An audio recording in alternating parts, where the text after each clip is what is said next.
Om Swastiastu. Assalamualaikum warahmatullahi wabarakatuh. Shalom, Namo Buddhaya. Salam sejahtera untuk kita semua. Yang terhormat Profesor Dr. Iwayan Wite, spesialis jantung dan pembuluh darah konsultan. Dr. Inyoman Sukamiyartadana, spesialis jantung dan pembuluh darah. Dr. Ana Agung Ayu Dwi Adelia Yasmin, spesialis jantung dan pembuluh darah. Dr. Igusti Agung Bagus Krisna Jayantika, spesialis jantung dan pembuluh darah. Dr. Iputu Agus Wismantara, spesialis jantung dan pembuluh darah. Dr. Agung Pratnyana Suwirya, spesialis jantung dan pembuluh darah. Dr. Iketut Raditya Surya, spesialis jantung dan pembuluh darah. Dr. Ida Bagus Komang Wisasmita, spesialis jantung dan pembuluh darah. Selamat pagi dan selamat berbahagia kami ucapkan kepada para pembicara dan seluruh peserta simposium hari ini. Berjumpa kembali dalam rangkaian acara The 10 Bali Cardiology Update 2021 dengan tema Integrated Cardiovascular Care in Daily Practice. Acara hari ini merupakan rangkaian acara terakhir dari Simposium Bali Cardiology Update ke-10 tahun 2021 yang diselenggarakan oleh Perki Bali. Diingatkan kepada seluruh peserta untuk tetap mengikuti acara simposium sampai akhir, karena di akhir acara akan diadakan pengundian door prize dengan hadiah yang sangat menarik. Mari kita masuk ke acara inti, yaitu Simposium ke-8 dengan topik Coronary Artery Disease.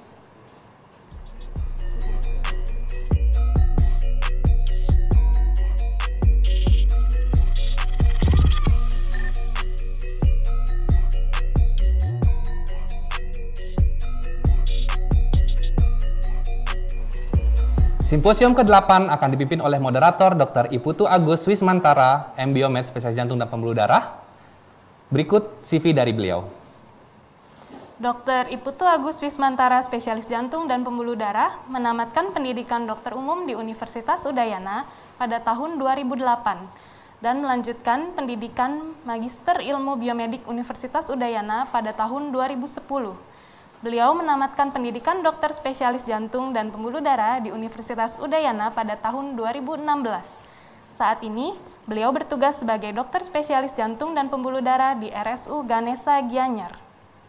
Baik, untuk selanjutnya acara kami serahkan ke moderator kepada Dr. Iputu Agus Wismantara, spesialis jantung dan pembuluh darah. Waktu dan tempat kami persilakan.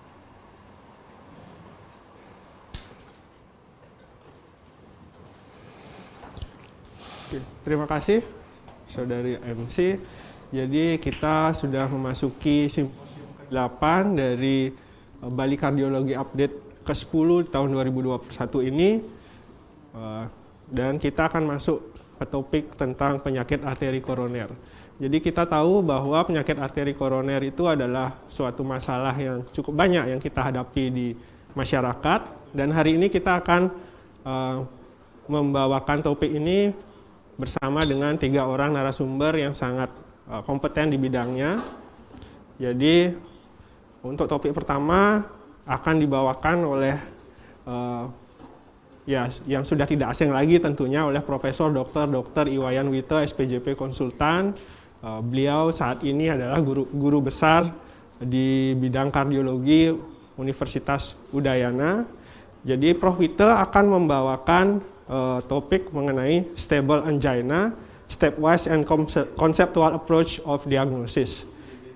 Di samping Prof. Wite nanti kita akan ada 2 lagi pembicara di topik ini, jadi mungkin nanti setelah 3 pembicara menyampaikan materinya, baru nanti rekan-rekan sejawat yang ingin berdiskusi silakan menyampaikan pertanyaannya.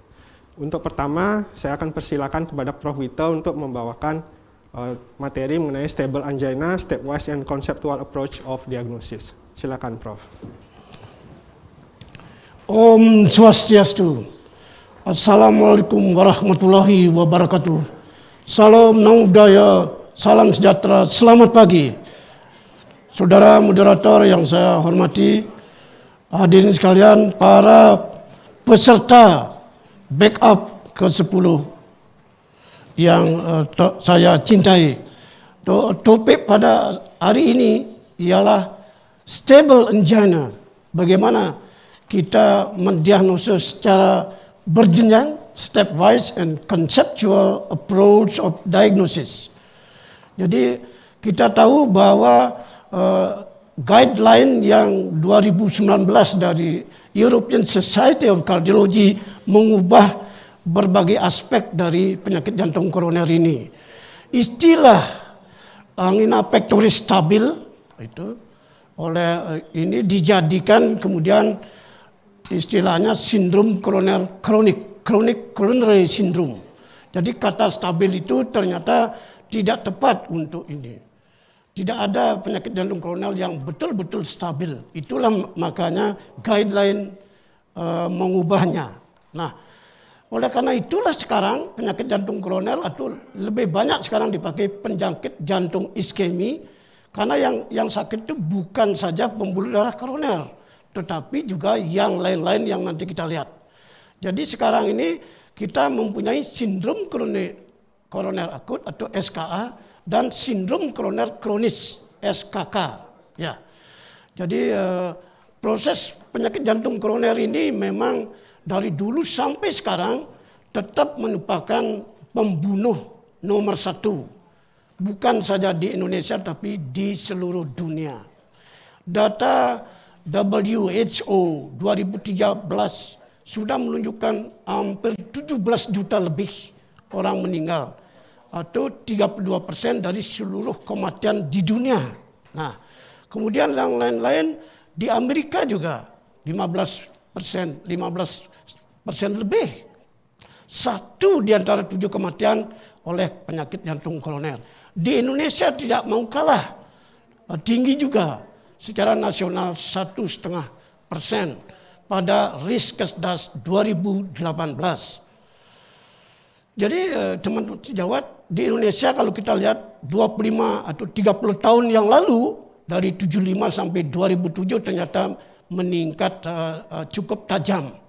Kalau kita bicara tentang penyakit jantung koroner, kita bicara tentang nyeri dada. Nyeri dada. Oleh karena itulah penyakit jantung koroner kita tahu semua proses utamanya adalah terjadi penebalan pembuluh darah, atherosclerotic plaque yang berakumulasi. Tapi pengertian sekarang tidak selalu obstruktif, tidak selalu ada pembuntuan atau penyumbatan. Bisa juga non-obstruktif, tidak menyumbat. Ya. Oleh karena itu, untuk mendiagnosanya dari awal, keluhan sangat memegang peranan penting. Pertama, nyeri dada. Nyeri dada yang bagaimana? Yang constricting, yang menekan, membebani, bisa menjalar dari dada depan ke tangan, kanan, tangan kiri bisa ke rahang. Tidak kecil kemungkinan disangka sakit gigi karena dia ke rahang. Biasanya didahului dengan adanya beban fisik yang berat, misalnya olahraga yang terlalu berat, bekerja yang terlalu berat, mengangkat benda berat dan seterusnya. Yang ketiga adalah biasanya kalau istirahat dia menjadi hilang, apalagi diberi obat yang mengandung glyceryl trinitrat yang sudah biasa di masyarakat. Ketiganya ini diperlukan kalau kita mendiagnosa typical angina. Tidak boleh tidak lengkap. Nah, definisinya ya, kalau hanya dipenuhi 2 dari 3 itu kita sebut angina yang atipikal. Kalau hanya 1 itu namanya non-anginal chest pain. Nah, kalau stable angina sebenarnya harus kita singkirkan kecuali ada diagnosa kita berdasarkan adanya banyak faktor risiko atau riwayat dalam keluarga yang meninggal pada usia yang lebih muda. Tidak ada istilah ini pada wanita tipikal, wanita atau laki tidak tipikal, tidak bisa begitu. Ya. Oleh karena inilah, ini ya biasanya ditunjukkan di dada itu tidak bisa dengan 1 tangan, harus dengan gini. Ya, biasanya seperti benda berat, seperti dalam gambar, bisa juga seperti constricting, diikat dengan tali yang sangat gede, kemudian dijepit. Nah, jadi face like. Ya.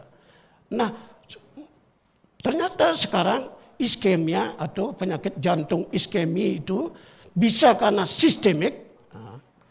Jadi sistemik misalnya supply and demand tidak cukup, bisa karena tekanan darah, bisa juga karena simpatis.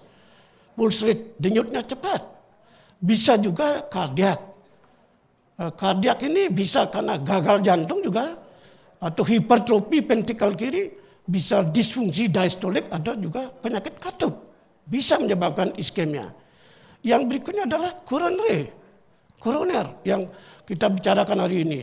Koroner itu bisa obstruktif, bisa menyumat, bisa juga mikrovaskuler, bisa spasmus, hanya kram. Jadi bisa juga bridging atau malahan disfungsi endotel saja. Ya. Sekarang kalau kita bicara tentang penyakit jantung iskemi, kita paling tidak berpikir ada 6 hal. Pertama, yang biasa adalah epikardial coronary artery disease. Ini yang biasa, pembuluh darah di permukaan dari jantung. Nah, yang berikutnya adalah epikardial spasmus tadi. Dia hanya kram, tidak ada penyumatan. Tidak ada arteriosklerosis yang berat, tapi dia kram.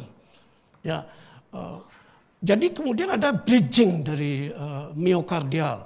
Bisa juga diffuse, ya, yang kecil-kecil yang ternyata jadi arteriosklerosis. Kemudian bisa juga endothelial impairment. Jadi endotelnya yang rusak, bukan lumennya yang rusak. Sehingga kalau dia di angiografi, loh kok normal? Gitulah. Nanti bisa juga mikrovaskuler, pembuluh darah kecil-kecil banyak sekali. Ya. Nah, di sini kalau kita bicara arteriosklerosis, ada yang vulnerable plaque, ada yang stable plaque. Ini kata stable plaque inilah barangkali dulu stable angina, padahal bukan. Plaque yang stable itu jaringan ikatnya sangat tebal, tidak akan mudah pecah. Nah, kalau yang vulnerable itu gampang pecah karena tipis sekali kapsula fibrosisnya. Ya, vulnerable and stable. Oleh karena itu klasifikasi angina sekarang adalah angina bisa obstruksi, bisa non obstruksi. Jadi INOC, ischemic but no obstruction, ada mikrovaskuler, ada vasospastik dengan segala akibatnya. Jadi kita lihat bagaimana perjalanan dari sindrom koroner kronik itu. Pertama, yang subklinikal, tidak ada keluhan-keluhan ringan sekali. Kemudian ada yang diagnosisnya sudah jelas, ada kurang dari 12 bulan, misalnya sudah ada riwayat revaskularisasi, itu sudah namanya penyakit jantung koroner kronik. Nah, bisa juga yang memang long standing diagnosis, sudah dilakukan pemeriksaan yang panjang, lengkap. Nah, prognosis dari kenua ini adalah bila dia terjadi ACS, itu memperburuk prognosisnya, itu risiko tinggi. Kemudian apalagi habis dilakukan koroner akut, habis menderita koroner akut, itu prognosis bertambah buruk. Kalau kena SKA yang berulang atau dilakukan revaskularisasi lagi, itu tambah buruk. Itu nanti beda dengan yang lebih ringan. Sudah ada riwayat revaskularisasi, sudah ada ACS, tetapi lebih ringan ini. 12 bulannya dengan ini. Jadi ada yang high risk, ada yang low risk. Sudah dilakukan revaskularisasi sejak awal. Itu lebih landai. Yang paling bawah ini menjadi low risk. Higher risk, low risk. Risiko tinggi, risiko rendah. Sindrom koroner, kapan kita curiga? Pertama, kalau ada angina, curiga. Ada nyeri dada, curiga. Kalau ada gagal jantung, fungsi ventrikel kiri tidak bagus, curiga. Kalau ada misalnya sudah pernah kena serangan jantung atau SKA, dan sudah dilakukan revaskularisasi, harus curiga sangat, jangan didiamkan. Nah, yang berikutnya, yang keempat adalah sudah terdiagnosa. Biarpun sudah lebih dari setahun, itu curiga terus, harus dicurigai. Jadi angina apakah vasospastik atau mikrovaskuler diagnosanya dicurigai lagi. Yang berikutnya kalau PJK itu ditemukan pada orang yang tidak mengeluh apa-apa pada waktu medical check up misalnya. Ada screening. Nah, bagaimana stepwise diagnosis kita yang berjenjang ini bagaimana? Nah, misalnya apa yang disebutkan di guideline ini?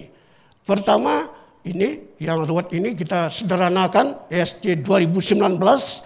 Pertama adalah langkah pertama adalah bagaimana keluhannya? Keluhannya apakah SKA atau SKK? Ya. Yang step 2 adalah apakah ada comorbid? Bagaimana quality of life dari pasien? Yang ketiga, step 3, bagaimana pemeriksaan EKG-nya bagaimana, laboratorium bagaimana, torak foto atau ronsenologi, echo-nya bagaimana. Yang berikutnya adalah kita menghitung PTP, pre-test probability. Apakah ini mungkin koroner atau tidak. Nah, yang berikutnya adalah yang pemeriksaan yang lebih lengkap, ya CTA atau angiografi. Yang berikutnya baru saya serahkan kepada pembicara yang selanjutnya, bagaimana terapinya. Ya, saya kira step-step itu detailnya seperti ini. Kita assess simptomnya, kemudian investigasi, kemudian kita sampai kepada kesimpulan unstable atau sisi penyakit jantung koroner kronik atau angina yang tidak stabil. Kita follow ACS bagaimana. Kalau step 2 kita menjumpai misalnya ada comorbidities, ada perubahan quality of life. Nah, kita di sini misal revaskularisasi tidak memungkinkan, kita teruskan medical terapi yang optimal.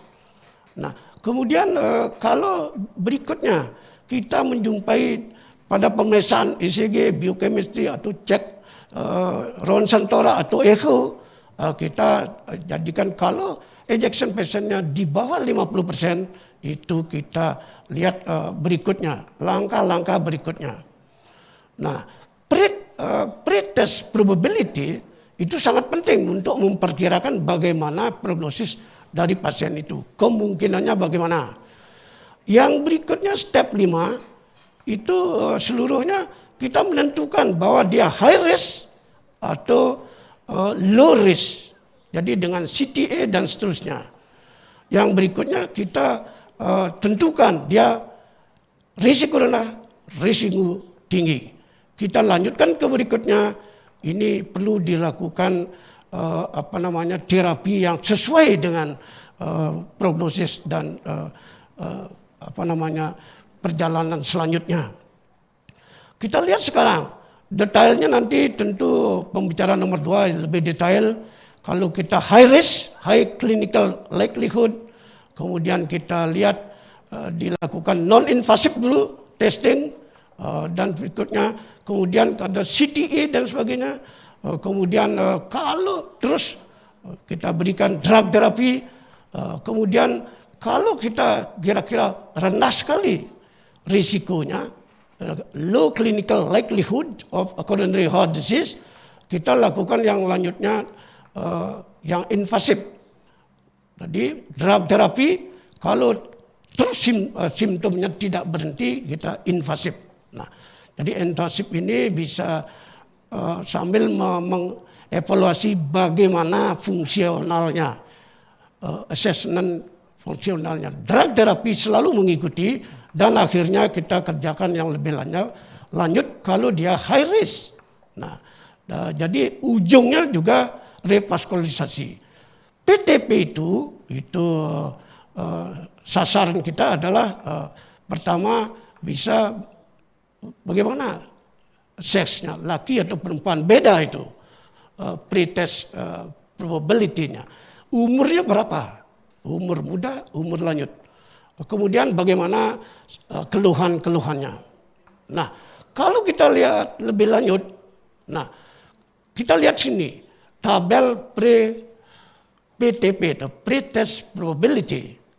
Nah, kalau umur muda misalnya 30 sampai 39, itu kita lihat sini risikonya kecil. Ya. Yang berikutnya jadi 3 sampai 4% sampai 5% itu kalau umur 30-39. Jadi jangan kalau orang muda sekali kita periksa, kita bisa pretest kemungkinannya tentang penyakit jantung koroner lebih kecil.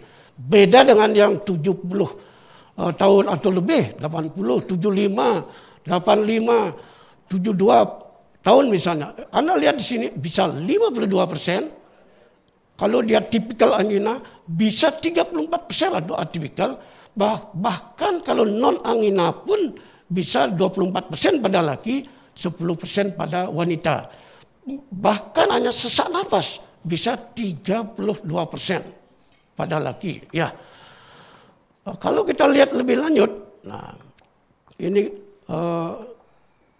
ini kita lihat, kita bisa memperkirakan apa hanya kemungkinannya kecil, decrease likelihood, misalnya ECG normal, CT Agatston skornya 0 atau rendah, kalsium skornya, kita ini no, Anda boleh gembira begitu misalnya. Kalau yang high risk, ya ini misalnya ada riwayat dan seterusnya, ada gelombang T dan seterusnya. Oleh karena itulah ini kemungkinan besar. Kalau kita lihat refluksasi, misalnya ada pemeriksaan di sini, ada iskemi, ini kemungkinan adalah sangat tinggi risikonya. Ini misalnya pemeriksaannya. Nah, saya kira take home message dari saya simpulkan, pertama dalam step wise ini, step pertama sederhana sekali, evaluasi. SKA ataukah SKK? Nah, seperti tadi. Kedua, ada komorbid enggak? Ada diabetes enggak? Ada penyakit katup enggak? Ada penyakit yang lain-lain, tiroid dan seterusnya. Dicari, karena itu bisa menimbulkan sympathetic drive yang lebih tinggi. Kualitas hidup penderita bagaimana? Bolak-balik masuk rumah sakit dan seterusnya. Ketiga, pemeriksaan EKG, lab, torak foto. Tidak selalu harus torak foto, echo dan sebagainya. Step 3. Step 4 ialah kalau kita hitung PTP-nya, kita bisa meramalkan, ini Anda kemungkinan penyakit jantung koroner atau tidak. Kedua, pemeriksaan diagnostik. CTA-nya bagaimana? Angiografi yang telah dikerjakan bagaimana? Apakah memang 40% misalnya atau kurang dari 60 sehingga tidak diberikan stenting? Nah, yang berikutnya saya serahkan kepada pembicara selanjutnya. Kalau terapi tentu berdasarkan risiko dan dihitung. Terapi itu untuk memperbaiki prognosis juga di samping menyembuhkan. Yang berikutnya saya kira cukup sekian. Semoga ada manfaatnya. Ini foto saya ketika lebih muda. Mari kita berolahraga because exercise is still the best medicine. Thank you very much. Terima kasih atas perhatian Anda sekalian. Terima kasih Prof. Vito, ya sudah menyampaikan presentasi yang sangat baik yang bisa menyederhanakan bagaimana langkah-langkah pendekatan yang kompleks bisa menjadi lebih sederhana dalam menegakkan diagnosis stable angina. Kemudian kita akan masuk ke sesi berikutnya.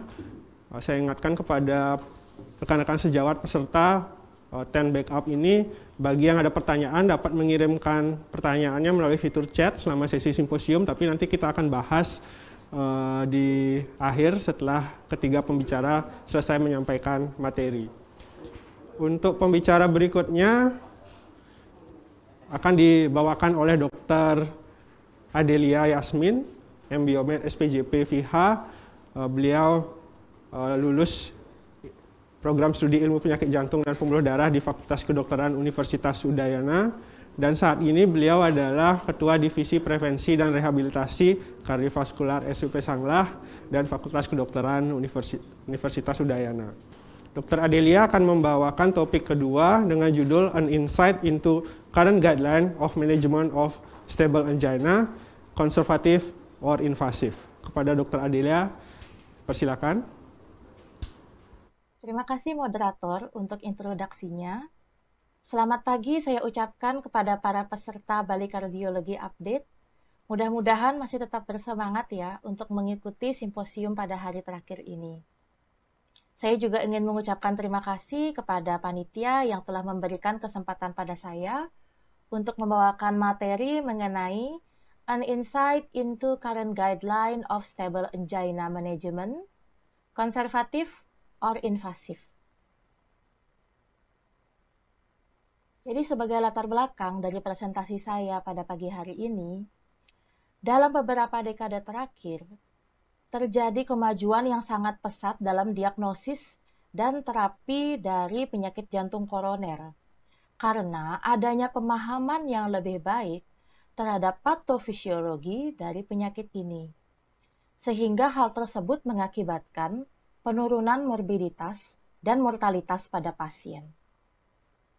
Dan seperti yang kita ketahui sejawat sekalian, pasien dengan keluhan nyeri dada yang stabil adalah keluhan yang paling sering kita temukan dalam praktek klinis, terutama yang berhubungan dengan penyakit kardiovaskular. Nah, manfaat dari tindakan invasif, yaitu angiografi koroner dan revaskularisasi pada pasien dengan sindroma koroner akut, itu sudah jelas. Apalagi pada pasien dengan STEMI, ya, itu kan sudah jelas banget. Harus direvaskularisasi. Tapi bagaimana halnya pada pasien dengan chronic coronary syndrome? Nah, hal tersebut masih kontroversial. Berikut ini adalah saya kutip dari guideline ESC pada tahun 2019 mengenai chronic coronary syndrome. Pada guideline ini, jadi ESC itu mengubah terminologi yang dulu sering kita ketahui dengan stable angina pectoris atau angina pectoris stabil menjadi chronic coronary syndrome. Kenapa harus dirubah? Karena sejawat sekalian, suatu stable angina pectoris dalam tanda kutip bukan sesuatu yang benar-benar stabil. Stabil itu kan maksudnya adem ayem gitu ya, natural historinya gitu-gitu aja tidak berubah-ubah. Tapi suatu chronic coronary syndrome itu adalah suatu proses yang sangat dinamis. Jadi selama perjalanan alamiah penyakit ini, pasien ini bisa beberapa kali terjadi episode sindroma koroner akut yang dipengaruhi oleh adanya kontrol faktor risiko, dengan terapi medikamentosa yang optimal atau dengan tindakan revaskularisasi yang tepat, itu dapat mengakibatkan stabilisasi atau bahkan regresi dari penyakitnya. Jadi sekarang istilah angina pectoris stabil itu sudah kita tinggalkan ya. Kita ganti dengan chronic coronary syndrome. Nah, apa sih sebenarnya yang diharapkan dari pasien dengan CCS itu terhadap kita? Apa yang diharapkan dari pemberian terapi pada pasien ini? Yang pertama, tentu saja untuk mengatasi dari gejalanya, yaitu dalam hal ini adalah gejala angina. Karena adanya angina itu berhubungan dengan penurunan kualitas hidup pada pasien, bahkan bisa mengakibatkan masalah psikososial seperti depresi. Dan selain itu, pengobatan yang tepat dan optimal diharapkan dapat memperbaiki prognosis sehingga dapat mengurangi morbiditas dan mortalitas yang disebabkan oleh penyakit ini.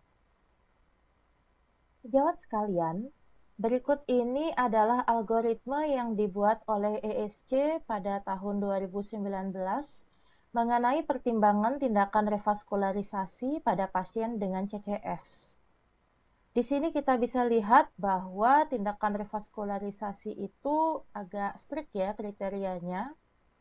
Jadi pasien harus ada gejala angina dengan disertai iskemia yang terdokumentasi baik secara anatomi, yaitu pasien dengan stenosis arteri koroner epikardial lebih dari 90% atau stenosis kritikal, atau stenosis yang signifikan secara hemodinamik, yaitu dengan FFR kurang atau sama dengan 0,8 atau IWFR kurang atau sama dengan 0,89, atau pasien dengan penurunan ejection fraction ventricle kiri kurang atau sama dengan 35% akibat CAD, atau pasien dengan area iskemia yang luas atau meliputi lebih dari 10% ventricle kiri, di mana hasil ini diperoleh dari pemeriksaan imaging non-invasif.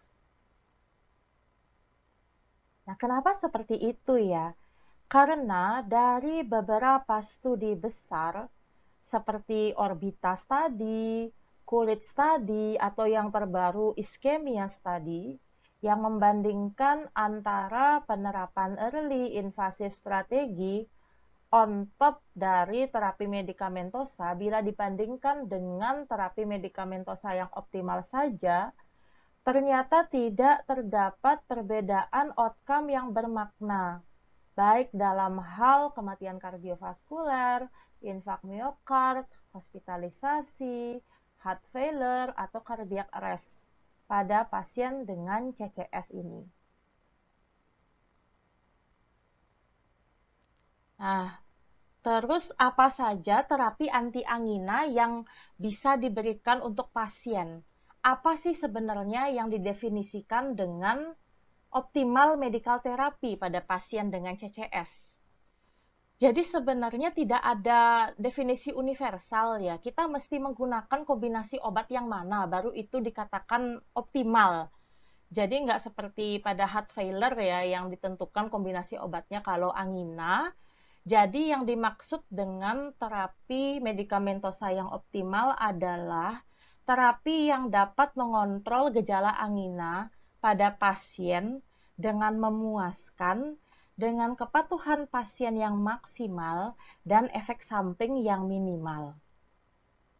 Jadi terapi medikamentosa yang biasanya diberikan untuk pasien dengan CCS itu biasanya terdiri dari 1 atau 2 terapi antiangina dan juga ditambah obat untuk prevensi sekunder dari CVD. Dan itu dipengaruhi oleh toleransi pasien yang ditentukan oleh profil dan komorbiditasnya, kemudian potensi adanya interaksi obat dengan obat-obatan lain yang diberikan untuk pasien, kemudian preferensi pasien setelah mempertimbangkan efek samping dari obat tersebut, dan yang tidak kalah pentingnya adalah ketersediaan obat.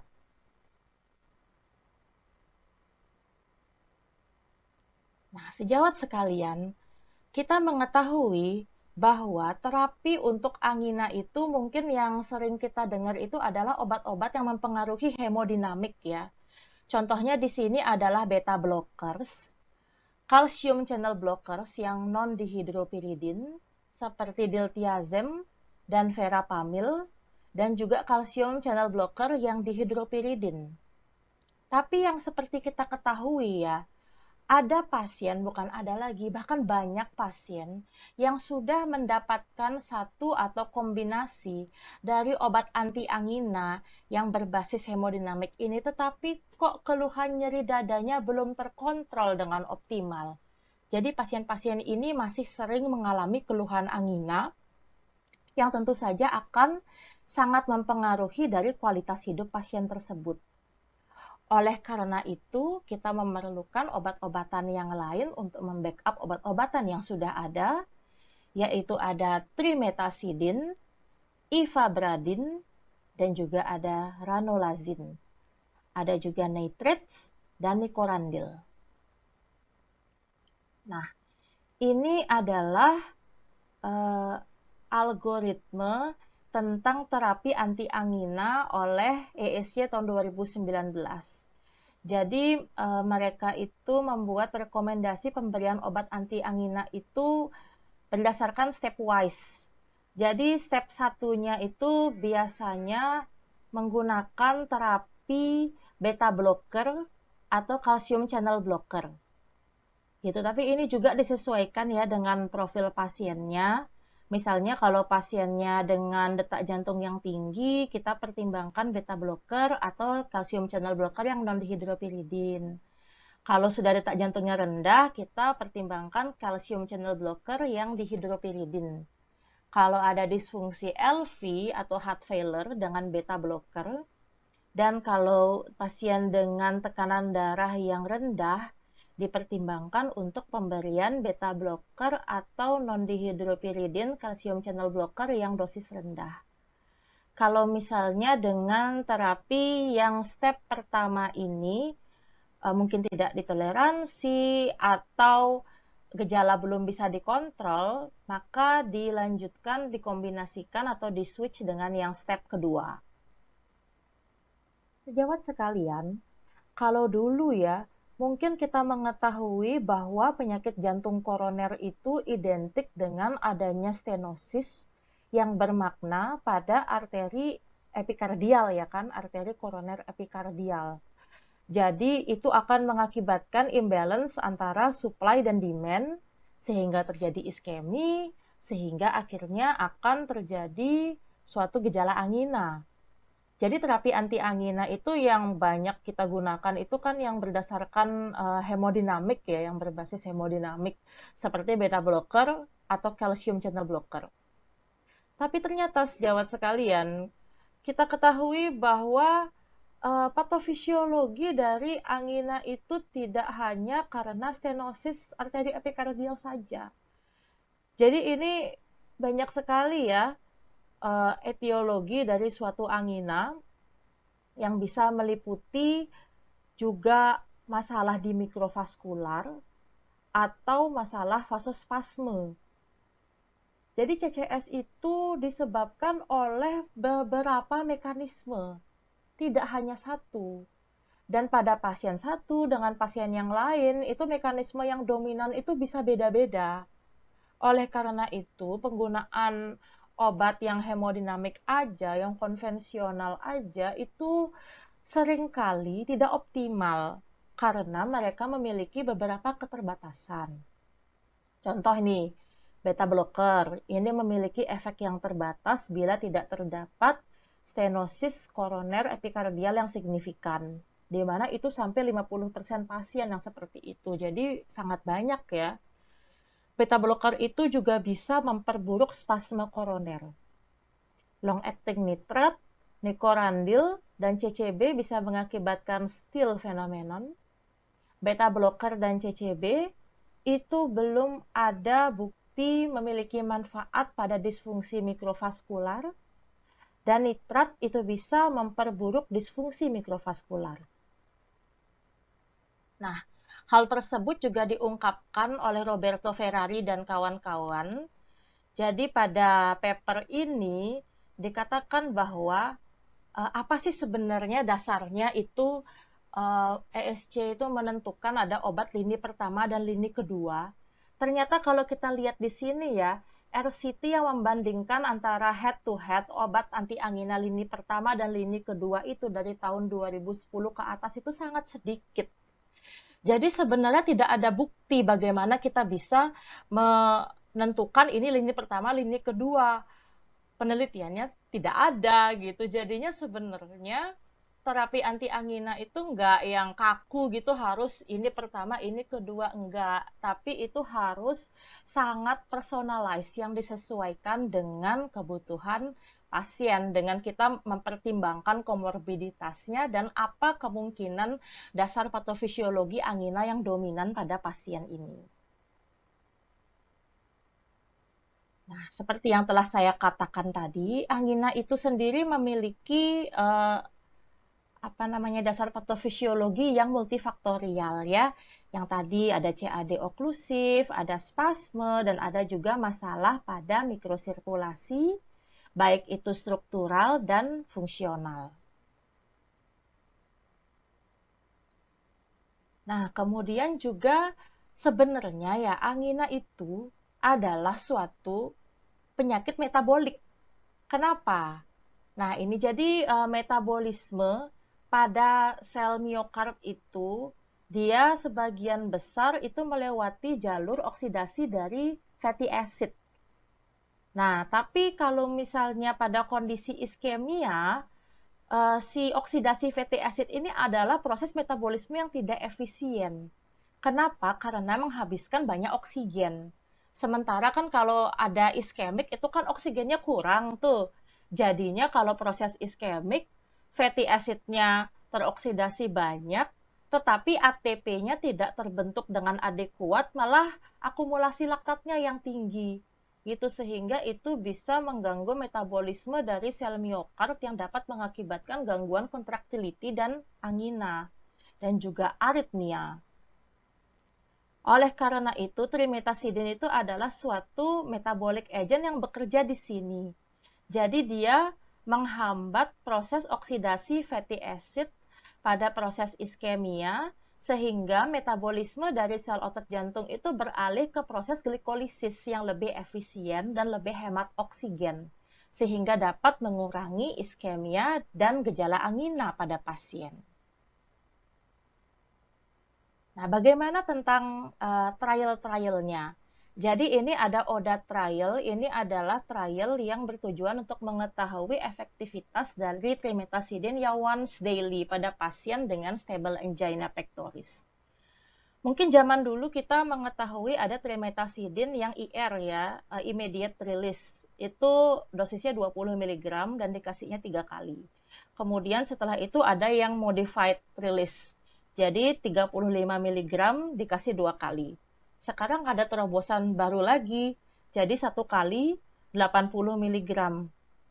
Yang saya kira ini bagus ya, karena kan kita akan bisa membuat regimen pengobatan pasien itu jadi lebih simpel, sehingga dapat meningkatkan kepatuhan pada pasien tersebut. Nah, ternyata penggunaan trimetasidin once daily itu dapat menurunkan gejala angina secara signifikan dalam waktu kurang dari 1 tahun.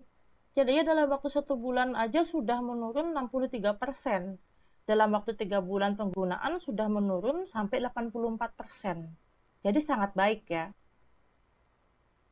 Kemudian trimetasidin yang once daily itu juga dapat memperbaiki kapasitas fungsional pasien. Jadi meningkatkan proporsi pasien yang datang dengan CCS1. Jadi ini sangat baik karena ini dapat meningkatkan toleransi latihan pasien. Bagaimana pada pasien-pasien setelah tindakan PCI? Apakah trimetasidin masih bermanfaat?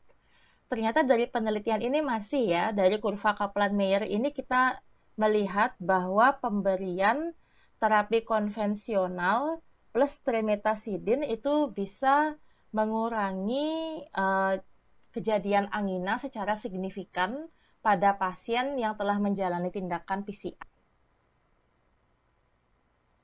Nah, selain itu, apa lagi sih yang kita bisa lakukan untuk mengoptimalkan terapi medikamentosa pada pasien angina?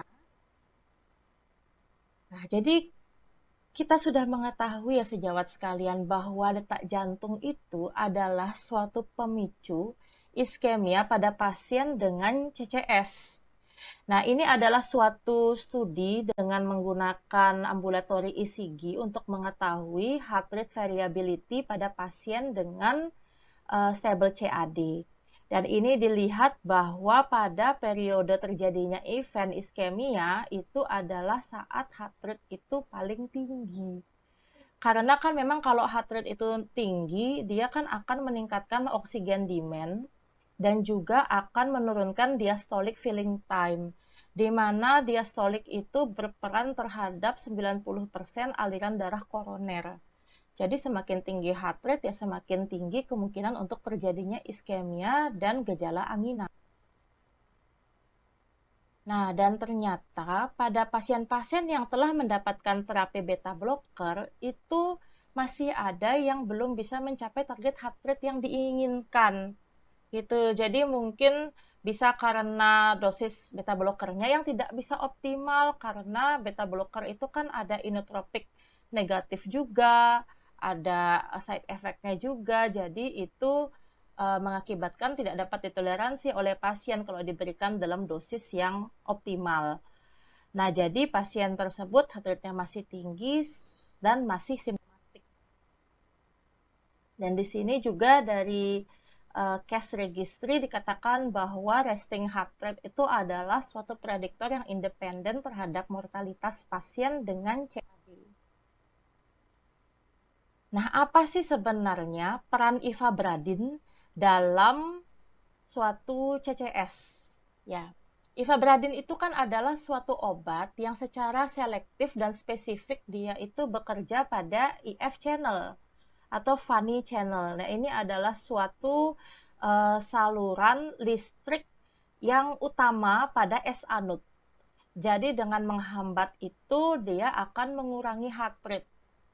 Tapi ternyata sejawat sekalian, dari gambar ini kita melihat bahwa ternyata banyak loh ada manfaat dari pemberian ivabradin pada pasien CCS beyond dari kemampuannya dia untuk menurunkan heart rate. Seperti dapat meningkatkan perfusi koroner, memperbaiki fungsi endotel, meningkatkan kolateral, menurunkan inflamasi, dan lain sebagainya. Mungkin teman sejawat itu kalau ingat ada statin ya yang memiliki efek pleiotropik. Ini ivabradin ini sama seperti itu. Jadi memiliki efek lain beyond dari efek primernya untuk menurunkan heart rate. Nah, ini dari suatu trial, ivabradin itu dapat memperbaiki perfusi miokard pada pasien dengan angina stabil. Dan juga dapat memperbaiki fungsi kolateral dari koroner pada pasien.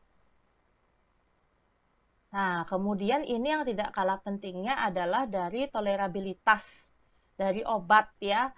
Jadi kalau ivabradin itu kan dia sangat spesifik dan selektif, dia hanya berikatan pada IF channel.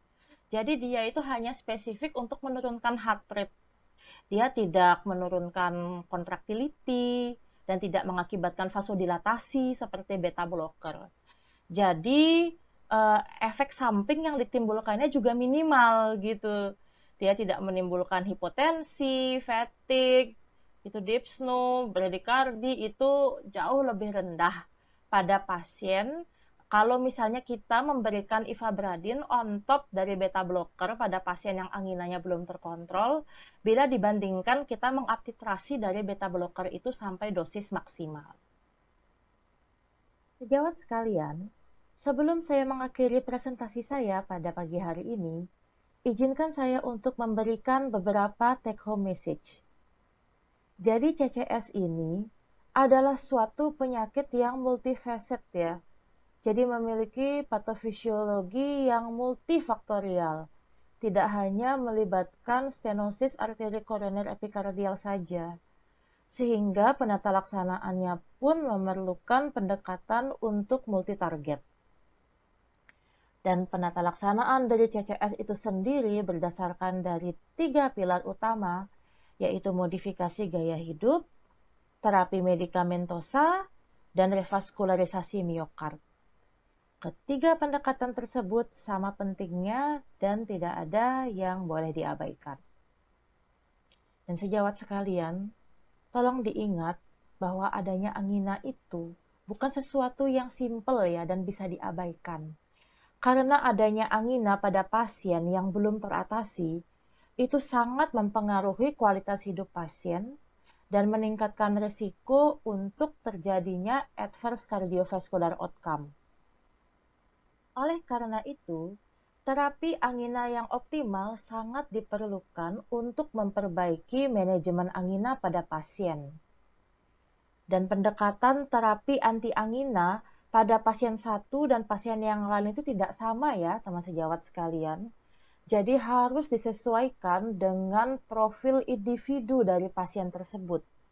Dan pemilihan obatnya didasarkan atas kemungkinan patofisiologi apa yang dominan mengakibatkan angina pada pasien itu, bagaimana profil hemodinamiknya, kemudian apa kemungkinan efek samping dari obatnya, potensi interaksi obat, dan juga komorbiditas. Dan yang terakhir, yang paling penting, trimetasidin dan ivabradin itu sampai sekarang pada guideline adalah suatu strategi terapi alternatif, yaitu lini kedua untuk pasien CCS. Tetapi pada pasien-pasien di mana terdapat komorbiditas yang mengakibatkan mereka tidak dapat diberikan obat-obatan anti angin yang tradisional, trimetasidin dan ivabradin dapat dipertimbangkan sebagai pilihan pertama. Sekian presentasi dari saya. Terima kasih atas perhatiannya dan selamat siang.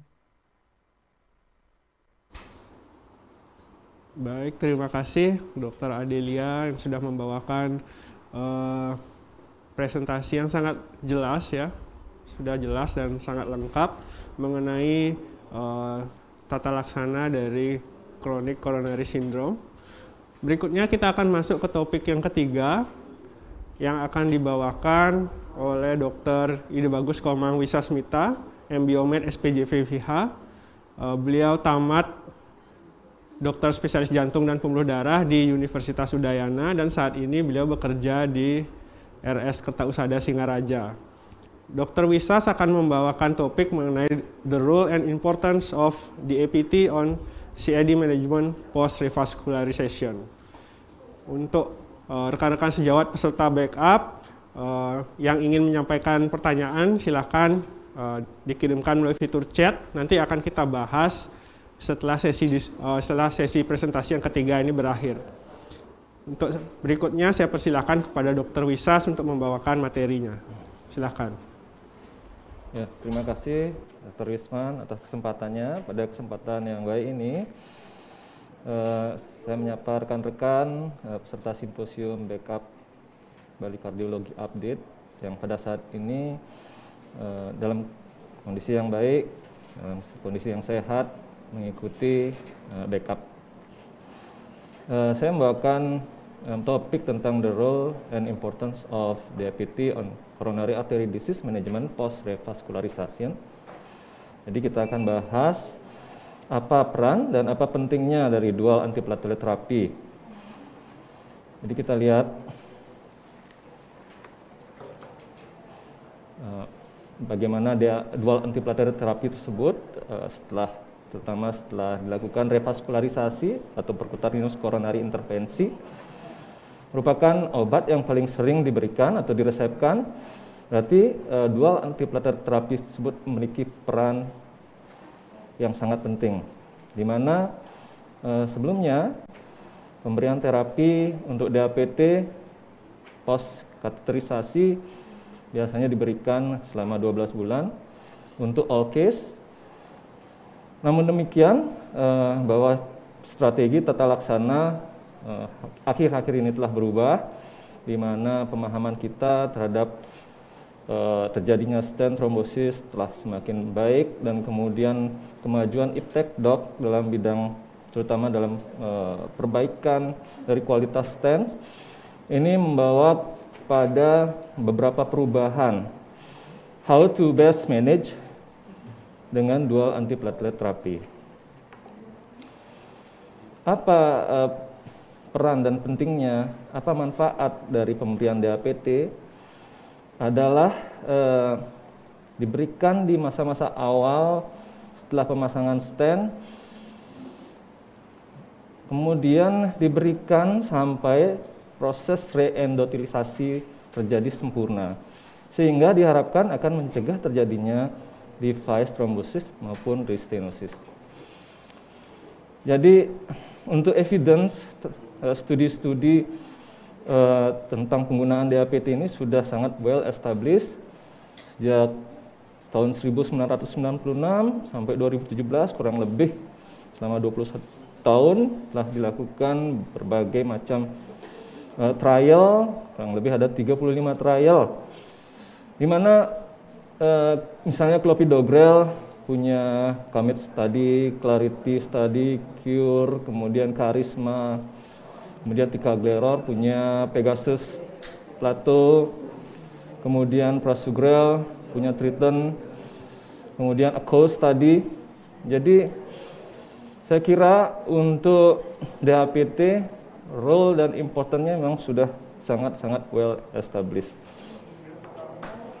Bagaimana mekanisme kerja dari antiplatelet ini? Untuk aspirin, Untuk aspirin dia bekerja melalui mekanisme penghambatan pembentukan tromboksan A2 dengan menghambat COX-1 cyclooksigenase, sehingga tidak adanya tromboksan A2 ini tidak akan terjadi aktivasi dari siklik AMP, kemudian dari tidak terjadinya aktivasi siklik AMP akan menyebabkan tidak berubahnya vasodilator stimulan fosfoprotein prekursor menjadi vasodilator stimulan fosfoprotein, sehingga tidak terjadi suatu aktivasi dari reseptor GP2B3A, sehingga tidak terjadi trombosit agregasi atau platelet agregasi. Kemudian prasugrel, clopidogrel, ticlodipin sebagai ADP reseptor inhibitor, dia menghambat masuknya adenosin difosfat melalui reseptor P2Y12 reseptor, sehingga tidak terjadi aktivasi dari adenosiklase, sehingga juga tidak terjadi aktivasi dari vasodilator stimulan fosfoprotein prekursor, sehingga tidak terjadi aktivasi GP2B3A reseptor dan tidak terjadi trombosit agregasi. Bagaimana kita mengoptimalkan benefit dari pemberian dual antiplatelet terapi? Ini kita harus mempertimbangkan atau mendapatkan balancing atau keseimbangan antara risk of ischemic, di mana dari risk of ischemic ini kita menurunkan insiden dari terjadinya restenosis stent maupun trombosis stent. Kemudian kita mencegah terjadinya myocard infarct. Kemudian kita harus balance dengan risk of bleeding. Jadi beberapa hal yang perlu kita perhatikan terkait dengan risiko iskemik itu pertama tentunya setting akut coronary syndrome atau infark miokard akut merupakan suatu kondisi yang tersendiri sebagai suatu high risk features. Ada beberapa hal lagi yang menjadi karakteristik risiko iskemik yang tinggi. Misalnya ada riwayat terdapat trombosis instan dengan adequate antiplatelet terapi sebelumnya, kemudian stenting pada sisa arteri koroner yang terakhir, kemudian pada pasien diabetes dengan diffuse multivessel disease, kemudian pada penderita chronic kidney disease, gagal ginjal kronis, dan beberapa hal yang terkait dengan kompleks PCI, yaitu penggunaan stent yang banyak, kemudian banyak lesi yang dipasang stent, lesi bifurkasi, kemudian panjang stent lebih dari 60 mm, dan juga dilakukan PCI pada chronic total occlusion. Jadi ini beberapa hal yang penting kita perhatikan dalam pemilihan, kemudian timing dan durasi dari penggunaan dual antiplatelet. Nah, untuk risiko bleeding, kita harus perhatikan bahwa ada cara untuk mengukur risiko bleeding, yaitu dengan DAPT atau Precise DAPT Score. Yang ini sudah dilakukan beberapa studi terkait dengan ini, sehingga inilah tools yang bisa kita gunakan. Dengan Precise DAPT Score, kita menggunakan tools ini untuk memilih antara short DAPT maupun memilih standar atau long DAPT. Sementara untuk DAPT score kita bisa memilih standar DAPT maupun long DAPT sesuai dengan kondisi dari pasien.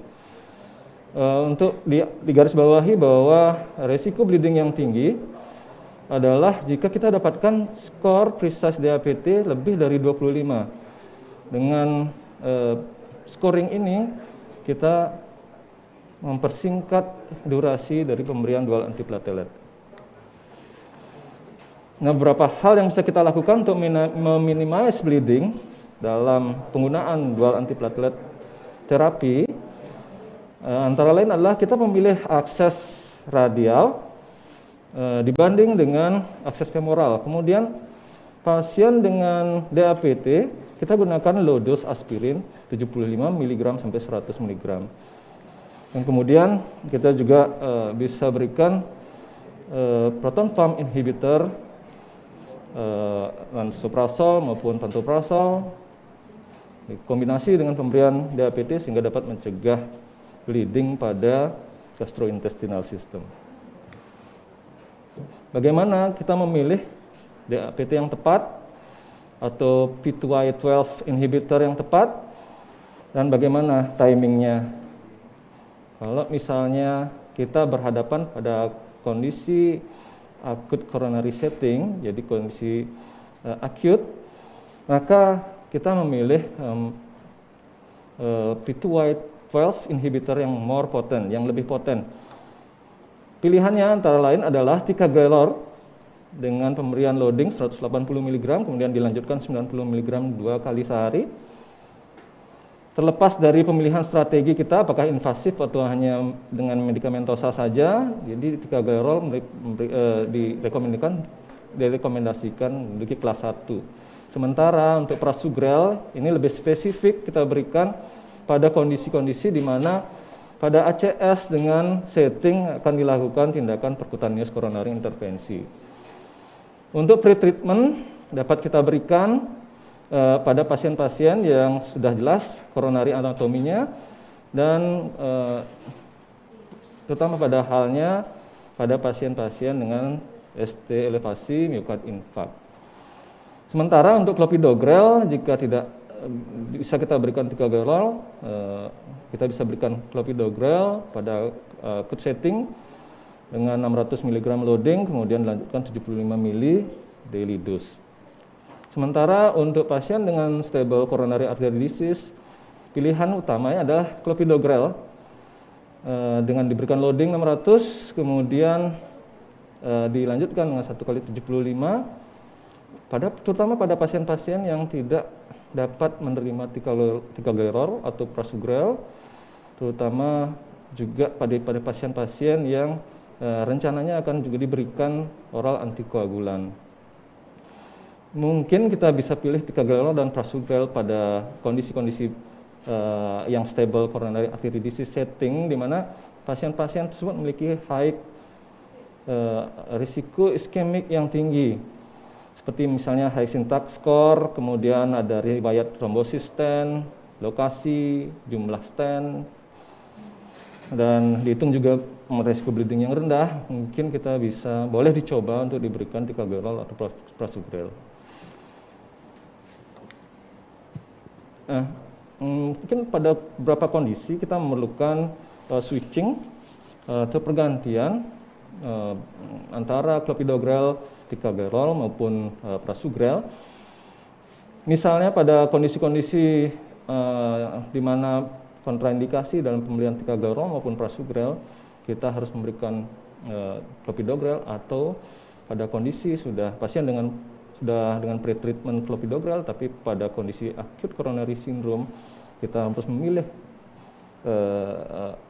P2Y12 inhibitor yang lebih poten, maka kita harus melakukan switching.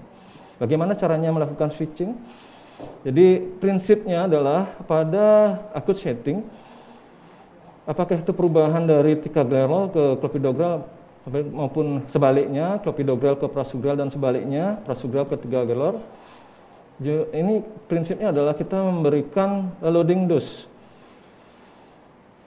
Setiap switching kita harus lakukan loading dose. Berbeda dengan halnya dengan pada chronic setting, di mana setelah pemberian ticagrelor, kemudian kita ingin switch ke clopidogrel, baru kita berikan loading dose. Sementara untuk switching dari clopidogrel ke ticagrelor tidak dibutuhkan loading dose. Jadi itu perbedaan dalam switching acute setting maupun pada chronic setting. Bagaimana dengan durasi? Durasi untuk pasien dengan kondisi stable, baik dengan DAS, BMS maupun dengan drug coating balloon. Jadi kalau misalnya risiko bleedingnya rendah, kita bisa pertimbangkan untuk pemberian hanya 6 bulan DAPT. antara aspirin dan clopidogrel. Kalau mau lebih daripada 6 bulan bisa dicoba, tapi manfaatnya tidak terlalu jelas. Untuk sementara jika pasien dengan high risk bleeding, kita bisa pertimbangkan untuk pemberiannya dalam waktu 3 bulan saja. Sementara untuk bioresorbable stent, ini pemberiannya bisa dengan ticagrelor atau dengan prasugrel atau dengan clopidogrel. Pemberiannya minimal harus diberikan selama 12 bulan. Jadi harus lebih dari 12 bulan diberikan untuk pemasangan bioresorbable stent. Sementara untuk acute coronary syndrome, minimal kita harus berikan selama 12 bulan. Kalau mau lebih, barangkali boleh dicoba untuk diberikan lebih dari 12 bulan, tapi manfaatnya masih belum jelas. Sementara kalau misalnya dengan high risk of bleeding, kita bisa berikan lebih singkat. Yang kita gunakan patokan adalah selama 6 bulan dengan rekomendasi kelas 2A. Jadi ini narasi dari rekomendasi tersebut yang sudah saya sampaikan. Pada prinsipnya adalah jika stable, maka kita berikan 6 bulan, itu rekomendasi kelas 1. Kalau mau berikan lebih panjang boleh, itu rekomendasi kelas 2B. Sementara untuk kondisi acute setting, kita berikan selama 12 bulan.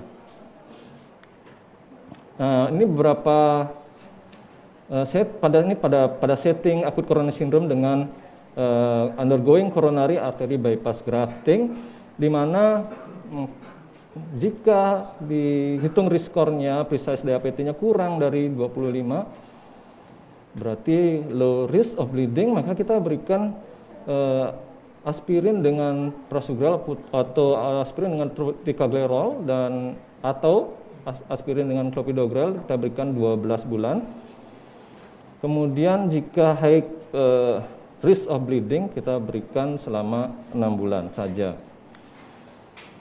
Bagaimana kalau kita memberikan triple terapi DAPT dengan antikoagulan oral? Jadi prinsipnya adalah kita hitung risiko iskemik, kita hitung risiko bleedingnya. Kalau risiko iskemiknya tinggi, maka kita berikan triple terapi dengan dual antiplatelet plus antikoagulan selama 6 bulan. Kemudian kita lanjutkan dengan dual terapi saja antara clopidogrel dengan antikoagulan atau aspilet dengan antikoagulan. Sementara kalau misalnya dengan bleeding risk-nya yang tinggi, kita batasi hanya sebulan memberikan triple terapi, kemudian dilanjutkan selama 12 bulan dengan dual terapi, dan setelah 12 bulan kita hanya berikan oral antikoagulan saja. Atau dipertimbangkan kita tidak berikan sama sekali triple terapi, kita cukup kasih dual terapi dengan clopidogrel atau oral antikoagulan. Jadi pilihan untuk pemberian triple terapi untuk P2Y12 inhibitornya adalah clopidogrel. Ini beberapa hal yang perlu kita perhatikan. Jadi kita kalau mau memberikan ini, kita memilih oral antikoagulan, NOAC lebih prefer dibandingkan dengan VKA. Kemudian gunakan dosis NOAC yang paling rendah. Kemudian bisa digunakan clopidogrel dan low dose aspirin, dan juga penggunaan dari use proton pump inhibitor secara rutin. Ini beberapa hal yang mungkin kita tidak perlu lakukan atau berikan triple terapi pada kasus-kasus tertentu yang kemungkinan sangat frailty dan risiko bleedingnya sangat tinggi. Bagaimana pada kondisi pasien yang memerlukan elektif non-cardiac surgery? Sering kita berhadapan dengan permasalahan di lapangan bahwa pasien-pasien yang dengan stent, kemudian dual antiplatelet, akan dilakukan tindakan elektif surgery. Jadi kita usahakan agar tidak dilakukan tindakan surgery dalam waktu 1 bulan selama dari pemasangan stent. Kita pilih waktunya, timingnya dipilih, diusahakan setelah sebulan. Kalau misalnya tidak ada risiko iskemik yang tinggi, kita bisa lakukan tindakan tersebut pada setelah sebulan atau lebih baik lagi setelah 6 bulan. Tapi kalau misalnya pasien punya risiko iskemik tinggi, kita pilih waktunya setelah 6 bulan. Jadi setelah waktu yang kita tetapkan tersebut, kemudian kita pikirkan bagaimana, apakah kita semua lanjutkan obat dual antiplatelet tersebut atau kita stop salah satunya. Kalau penggunaan prasugrel kita stop dalam waktu 7 hari sebelum jadwal tindakan, sementara kalau clopidogrel kita stop 5 hari sebelum tindakan, kalau ticagrelor kita stop 3 hari sebelum tindakan. Sementara aspirin bisa kita lanjutkan kalau misalnya operasi hanya masuk kategori low atau moderate bleeding risk. Pada kondisi tertentu kita juga harus stop aspirin, misalnya pada intracranial prosedur, transuretral prostatektomi, intraocular prosedur, dan operasi-operasi yang dengan kategori extremely high bleeding risk.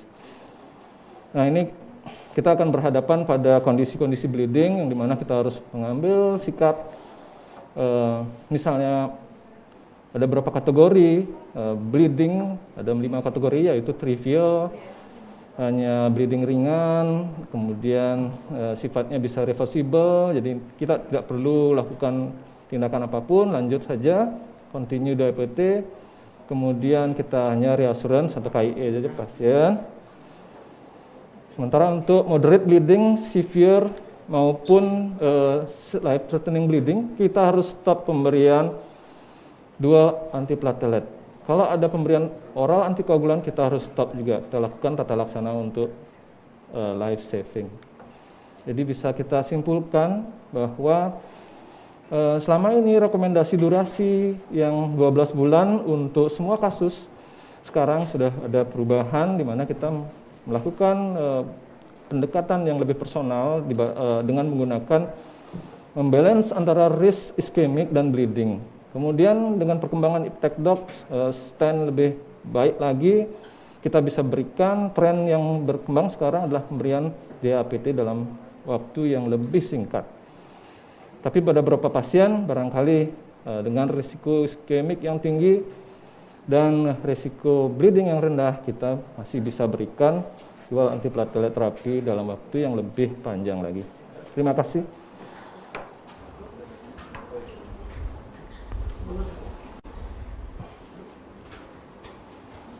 Terima kasih Dr. Wisasmita sudah memaparkan materi tentang dual antiplatelet terapi pada pasien coronary artery disease dengan sudah sangat jelas. Sekarang kita akan masuk ke sesi diskusi. Kami mengundang para peserta backup kali ini. Untuk yang punya pertanyaan silakan disampaikan, bisa ditulis langsung di fitur chat yang ada di Zoom-nya. Oke, sudah ada pertanyaan. Oke, pertama dari Ovin. Selamat pagi Prof dan Dokter. Izin saya bertanya, apa yang menjadi pertimbangan pada pasien dengan CAD stabil dilakukan tata laksana invasif seperti elective PCI, sementara berdasarkan iskemia trial, optimal medical therapy tidak berbeda dengan strategi invasif? Mungkin ini bisa ditujukan ke Dr. Adelia dulu mungkin. Silakan Dr. Adelia. Kapan tata laksana invasif seperti elective PCI versus optimal medical therapy? Mungkin seperti itu.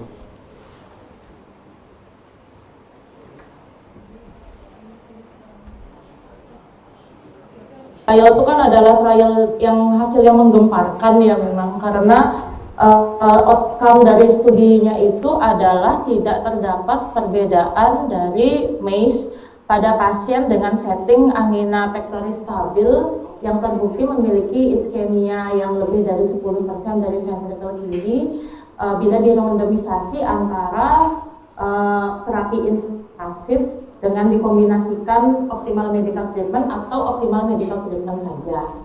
Nah, sebelumnya saya jelaskan tentang setting dari studi ini ya. Ini adalah studi yang dilakukan oleh NHS gitu, dengan populasinya itu adalah pasien dengan chronic coronary syndrome. Jadinya yang ACS langsung dieksklusi karena langsung dilakukan revaskularisasi. Kemudian pasien-pasien dengan angina yang incompatible dengan kehidupannya sehari-hari itu juga dieksklusi karena langsung direvaskularisasi. Nah, ternyata kalau misalnya dari outcome sih tidak ada perbedaan. Tetapi kalau dari gejala, ini kita bicara dari gejala angina ya, pada pasien-pasien yang ada di armnya terapi invasif, jadi dengan tambahan terapi revaskularisasi pada pasien tersebut, kalau pasien dengan gejala angina yang sering terjadi, misalnya yang daily atau yang weekly, itu kualitas hidupnya lebih bagus karena anginanya itu berkurang bila dibandingkan dengan pasien yang tidak dilakukan terapi invasif. Sedangkan kalau misalnya pada pasien yang gejala anginanya jarang atau tidak angina atau asimptomatik itu tidak ada perbedaan. Kalau misalnya dari outcome memang antara kedua arm itu tidak berbeda, tetapi harus kita perhatikan juga bahwa masa follow up pada iskemia trial itu hanya sekitar 3 tahun. Nah, jadi efek prognostik dari tindakan invasif pada penelitian ini masih belum terjawab ya, memerlukan trial dengan masa follow up yang lebih panjang. Oleh karena itu dalam guideline ESC sendiri tetap merekomendasikan terapi invasif itu untuk 2 tujuan. Yang pertama tentu saja untuk simptomatik, jadi untuk mengurangi gejala sehingga pasien-pasien itu kualitas hidupnya jadi membaik, nggak angina-angina terus. Kemudian yang kedua adalah untuk memperbaiki prognosis, terutama pada yang seperti yang di algoritma yang tadi, pada pasien dengan angina yang, maksudnya pada pasien dengan CAD yang signifikan secara anatomi, yaitu dengan obstruksi lebih dari 90%, yang signifikan secara hemodinamik, yang ditunjukkan dengan hasil FFR, atau pasien dengan iskemia yang signifikan atau penurunan fungsi dari ventrikel kiri. Itu masih direkomendasikan untuk melakukan terapi invasif on top dari optimal medical treatment. Tetapi optimal medical treatment dan lifestyle modification itu tetap merupakan satu background terapi pada semua pasien dengan CCS. Jadi itu yang utama. Jadi kalau revaskularisasi itu hanya tambahannya saja. Mungkin seperti itu bisa menjawab. Terima kasih. Iya, bagaimana dengan Dr. Wisas atau Prof? Mungkin ada tambahan? Ya. Saya tambahkan sedikit, jadi seperti yang saya sampaikan tadi, patofisiologi dari penyakit jantung koroner atau lebih tepat kita sebut penyakit jantung iskemi adalah di samping yang epikardial itu masih ada yang lain-lain, makanya masih ada angina meskipun sudah dipasang stent pun atau karena dia tidak memenuhi syarat misalnya baru 40% penyempitan, tidak kecil kemungkinan ada faktor lain, mikrovaskuler ada, vasospastiknya ada, endothelial dysfunctionnya ada, sehingga itulah tepat sekali seperti Dr. Adelia sampaikan, dengan optimal medical therapy non epicardial obstruction itu bisa terobati juga. Jadi tetaplah seperti itu, prognosis dan simptomatik tetap ada tempat. Meskipun optimal saja, berarti komponen-komponen non epicardial obstruction itu banyak pada yang baik dengan optimal medical therapy. Dan harus juga diingat penyakit jantung koroner itu adalah keadaan yang dinamis. Hari ini masih bagus koronernya, mungkin lagi 6 bulan atau 3 bulan, makanya ada skema tadi itu 6 bulan, 12 bulan pasca revaskularisasi dan seterusnya. Nah, itulah jawab tambahan dari saya. Ya. Mungkin kalau saya menambahkan dari sudut pandang praktisi di area perifer, Prof. Karena saya bertugas dari kateterisasi lab di sana. Ya. Jadi barangkali kalau saya menyikapi iskemik trial ini dalam hal tata laksana pasien, mungkin saya akan optimalkan untuk menggunakan medikamentosa dulu sampai dosis yang optimal. Kemudian kita assess quality of life dari pasien, terutama dikaitkan dengan simptom, apakah itu angina ekivalen atau chest pain yang terjadi. Kalau misalnya itu sangat mengganggu pasien dalam hal sosial relationship-nya terganggu, kinerjanya terganggu, maka kita akan pilih untuk dilakukan invasif, strategi invasif seperti PCI. Jadi barangkali untuk pertimbangan di perifer kita akan lakukan prosedur yang semacam itu. Baik, ya terima kasih pada semua narasumber. Jadi kita lanjutkan dengan pertanyaan berikutnya. Ini dari Perdana ditujukan langsung ke Dr. Adelia. Pada pasien CAD dan riwayat AF, jika ditemukan takikardi dan tidak memungkinkan diberikan beta blocker, apakah ivabradin boleh dipertimbangkan? Mungkin maksudnya apakah single ivabradin saja sebagai terapi, mungkin bisa dijawab oleh Dr. Adelia. Ya, memang kita bisa ya ketemu pasien yang seperti itu, ya misalnya pasien dengan hyperreactivity airway obstruction gitu kan, akan sulit mungkin untuk mengtitrasi dari beta blocker. Nah, tetapi seperti yang saya katakan tadi, ya cara kerja ivabradin adalah obat yang secara selektif dan spesifik itu menghambat IF channel yang terdapat di SR node. Jadi memang indikasi dari pemberian ivabradin itu adalah pada pasien yang masih dalam irama sinus. Gitu. Jadi kalau pada AF itu hingga saat ini itu masih kontraindikasi pada pasien dengan untuk ivabradin. Jadi mungkin kalau misalnya pasiennya AF dan tidak bisa mendapatkan beta blocker, ya pilihannya sekarang bisa dengan kalsium channel blocker yang non dihidropyridin seperti verapamil dan diltiazem. Mudah-mudahan bisa menjawab. Terima kasih. Oke, sudah sangat jelas ya. Ada tambahan mungkin dari Prof atau Dr. Wisas? Tidak, sudah sangat jelas jawabannya. Oke, pertanyaan selanjutnya dari Desi Windayani untuk Dr. Wisas. Apakah ada obat-obatan lain yang harus dihindari untuk diberikan kepada pasien CAD agar tidak mengganggu kerja dari obat-obatan CAD tersebut? Jadi mungkin ini maksudnya terkait dengan interaksi obat. Apakah ada obat-obat yang ya mungkin akan berinteraksi dengan obat-obat CAD yang kita berikan yang perlu kita pertimbangkan, mungkin di stop dulu seperti itu. Mungkin silakan Dr. Wisas. Mungkin obat-obat yang paling sering konkomitan pemberiannya dengan dua antiplatelet terapi adalah terkait dengan keluhan pasien dengan dua antiplatelet ini adalah keluhan di nyeri lambung atau dispepsia atau gastritis.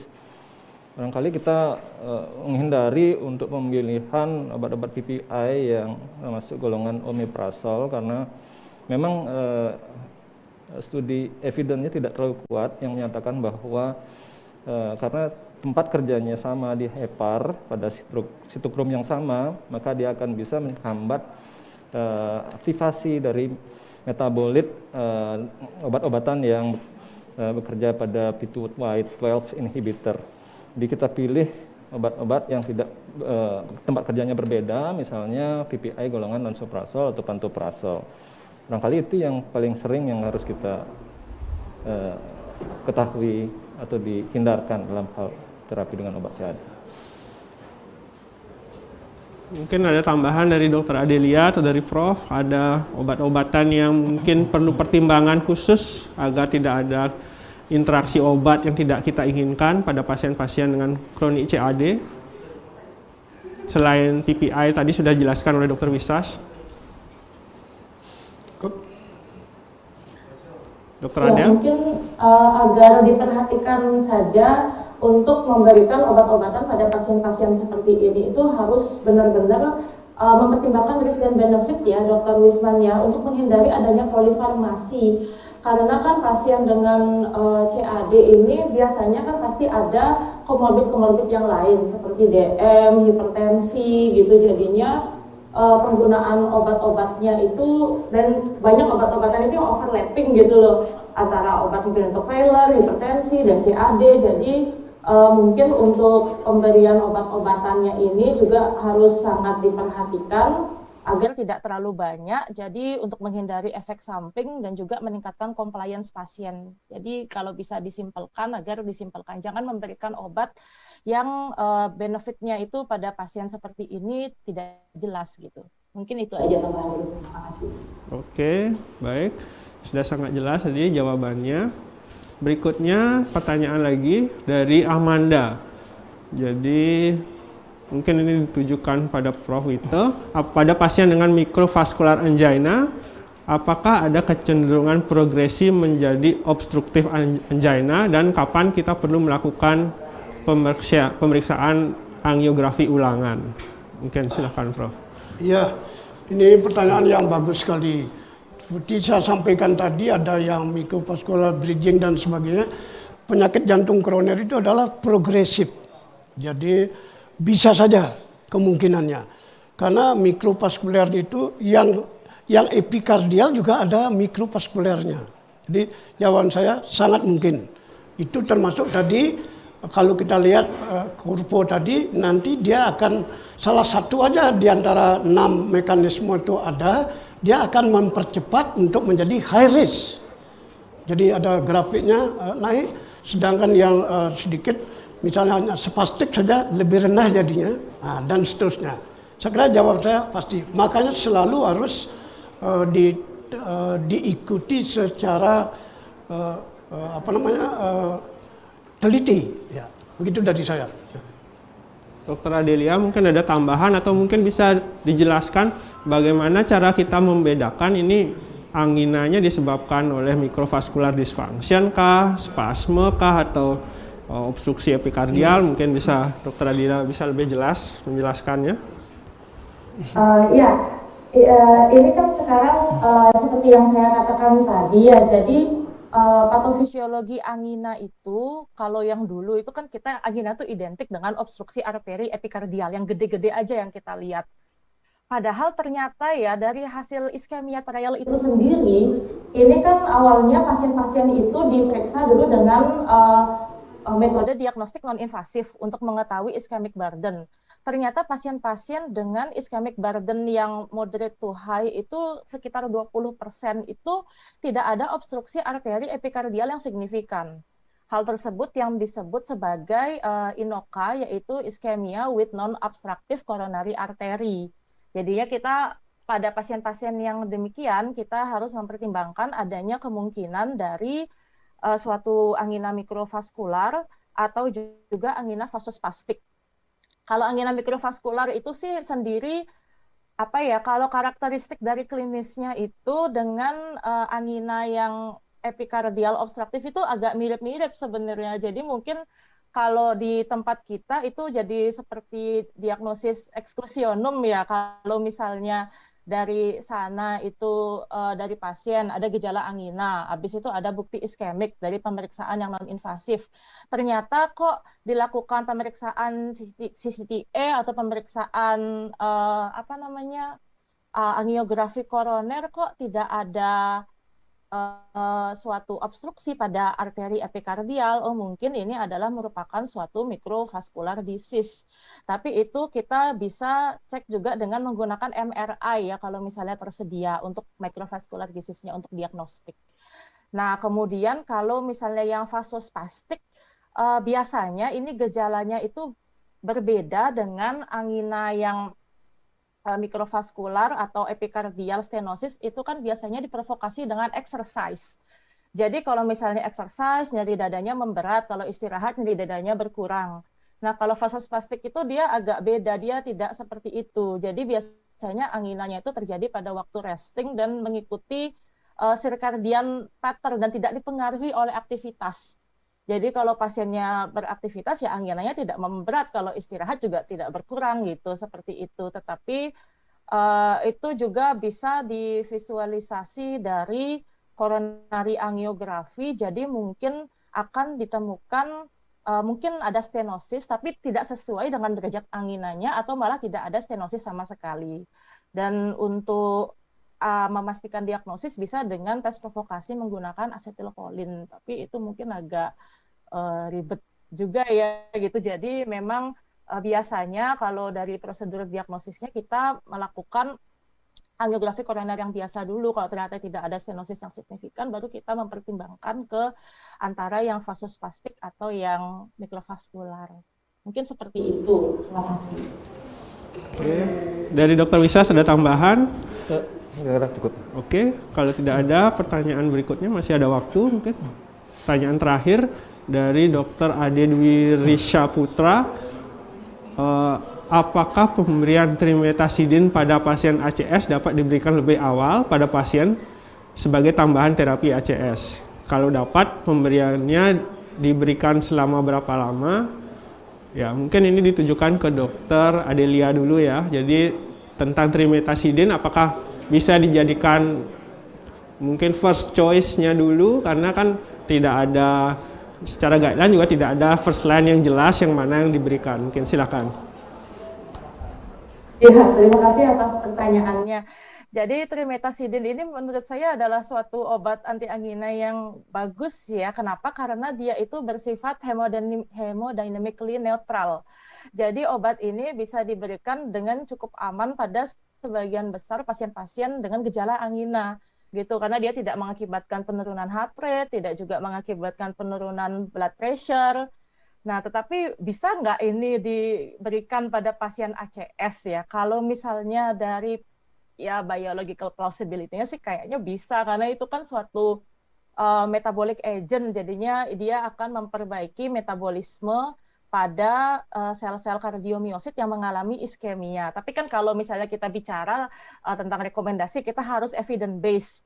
Kalau misalnya pada guideline ACS itu sendiri sih masih belum ada ya rekomendasi untuk memberikan trimetazidin pada pasien ACS. Kenapa? Karena randomized control trial-nya yang belum ada gitu, sedang ongoing. Jadi mungkin kita menunggu hasil dari itu. Kalau misalnya ternyata sudah terbukti bermanfaat, mungkin kita juga bisa rekomendasi untuk diberikan sebagai adjuvan terapi pada pasien-pasien dengan ACS. Mungkin seperti itu. Terima kasih. Mungkin Prof bisa menambahkan? Ada tambahan lagi sedikit, karena saya 3 kali berturut-turut dalam backup yang lalu bicara mengenai metabolic agent ini.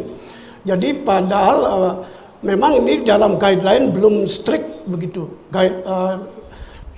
apa itu first line atau second line, tetapi waktu paper yang saya bawa itu bisa diberikan malah pada fase apapun, pre-angiografi, duranto angiografi, dan post angiografi. Meskipun misalnya penyempitannya sudah dipasang stent, metabolik itu tetap diperlukan, apalagi pasien dengan metabolic disease, misalnya diabetes mellitus dan sebagainya. Karena juga dia baik, tidak mengganggu tekanan darah, heart rate dan sebagainya. Nah, itulah. Tetapi seperti tadi, guideline tentu harus berdasarkan evidence base yang jelas, apa itu 1A, 2A, atau 1B, atau 1C. Nah, saya kira itu tambahnya. Jadi tetap bermanfaat. Fase akut pun bisa diberikan. Duranto stent pun bermanfaat juga. Nah, begitu. Ya, terima kasih. Iya, terima kasih Prof. Jadi waktunya sudah habis ya, jadi mungkin terima kasih kepada narasumber, Prof Wito, Dr. Adelia, Dr. Wisas. Jadi sudah menyampaikan presentasi dan diskusi yang sangat bermanfaat sekali. Jadi sebagai kesimpulan mungkin seperti disampaikan Dr. Adel tadi, chronic coronary artery disease ini tidak bisa kita anggap remeh mungkin Prof ya. Jadi banyak yang harus kita perhatikan agar bisa kita memberikan terapi yang bermanfaat kepada masing-masing pasien. Mungkin sekian simposium ke-8 ini, waktu dan tempat kami kembalikan kepada MC.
This is Vincent.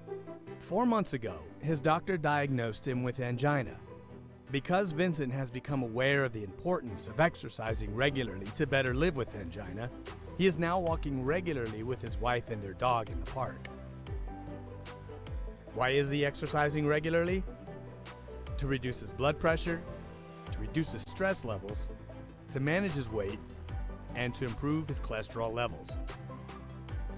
All known risk factors for angina.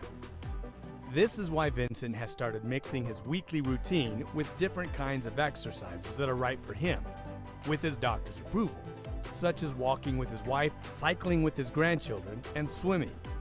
Every time, he remembers to start slowly, to warm up, to cool down, and most importantly, if he experiences any chest pain, he stops whatever he is doing and follows his doctor's advice. By following these new lifestyle tips, Vincent can continue to enjoy time with his family and friends. Regular exercise is important for patients with angina like Vincent and you.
Terima kasih kepada moderator Dr. Ikutu Agus Wismantara, spesialis jantung pembuluh darah.